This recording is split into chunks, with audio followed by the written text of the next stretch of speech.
मध्य प्रदेश के आर्थिक नगर इंदौर में पत्नी की बेवफाई से दुखी पति ने फांसी लगाकर आत्महत्या कर ली है। बताया जा रहा है कि युवक द्वारा आत्महत्या किए जाने का मामला शहर के अंतर्गत आने वाले लसूड़िया थाने इलाके का है, जहां रविवार देर रात को युवक द्वारा आत्महत्या की गई है। मामले का खुलासा उस समय हुआ जब मृतक की मां ने रात करीब 1 बजे अपने बेटे को फांसी के फंदे पर लटका देखा। घटना के बाद घर में चीख पुकार मच गई।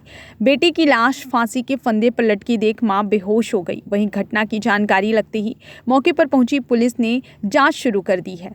पुलिस पड़ताल में पता चला है कि 5 महीने पहले ही युवक की शादी हुई थी, लेकिन शादी के बाद से ही पत्नी उनके रिश्ते में नाखुश थी। आए दिन घर में लड़ाई झगड़े होते थे। इसी बीच पति को पत्नी का किसी और से प्रेम संबंध होने का पता चला। तभी से युवक खासा परेशान रहने लगा था। इतना सब होने के बाद भी युवक ने पत्नी को माफ करते हुए साथ रहने को कहा, जिस पर पत्नी ने इनकार किया और मायके चली गई।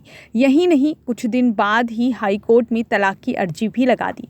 बीते सोमवार दोनों की कोर्ट में पेशी हुई। कोर्ट ने दोनों पक्षों को सोचने का समय दिया। इस बीच पति ने पत्नी को समझाने का भी प्रयास किया, लेकिन वह नहीं मानी।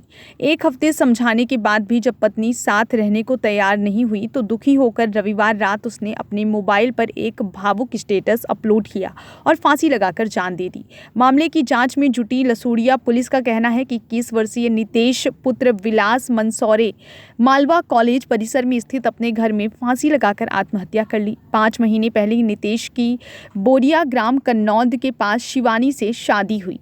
पत्नी लगातार नितेश पर तलाक का दबाव बना रही थी, जिसके बावजूद वो उसे समझाने का काफ़ी प्रयास करता रहा, लेकिन जब वो किसी शर्त पर अपने वैवाहिक जीवन को जारी रखने के लिए राजी नहीं हुई तो रविवार को नितेश ने फांसी लगाकर जान दे दी। आत्महत्या करने से पहले नितेश ने अपने सोशल मीडिया अकाउंट पर एक 10 सेकंड का स्टेटस अपलोड किया, जिसमें उसने कहा कि 1 जन्म का सफ़र समाप्त हुआ, बाकी 6 जन्म तेरा इंतजार रहेगा।